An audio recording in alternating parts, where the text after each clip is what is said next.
Good morning বন্ধুরা, welcome to my mini blog. প্রত্যেক দিনকার মতো সকালবেলা 1 কাপ উষ্ণ গরম জলে একটুখানি লেবুর রস টিপে সেটা খেয়ে সকালটা স্টার্ট করি।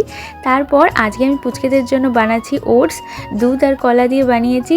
দুজনে খেয়েছে, তার মধ্যে অর্ষিতা খেয়ে চলে গেছে স্কুলে। আজকে আমরা বানাচ্ছি লুচি, দেখতে পাচ্ছ গরম গরম ফুলকো লুচি, আর তার সাথে সাদা আলুর তরকারি। আর খাওয়া দাওয়া করার পর দাদা গেছিলো বাজারে আর নিয়ে এসছে এরকম বড় বড় সাইজের কাঁকড়া। আর সেই কাঁকড়া দেখে আদিত্য যে কি খুশি কি বলবো।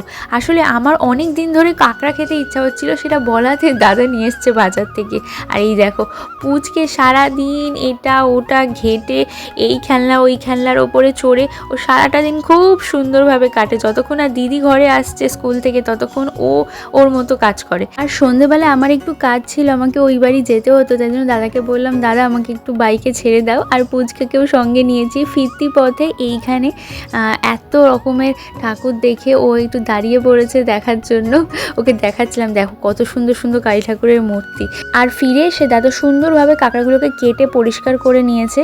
রাতে রান্না করা হবে ঠিক করা হয়েছিল, কিন্তু অনেক খাবার আছে তাই জন্য ভাবা হয়েছে কালকে রান্না হবে। তাই আপাতত কাঁকড়াগুলোকে ভেজে রেখে দেওয়া হচ্ছে। আজ এই পর্যন্ত, আবার তোমাদের সাথে কাল দেখা হবে। চলো টাটা।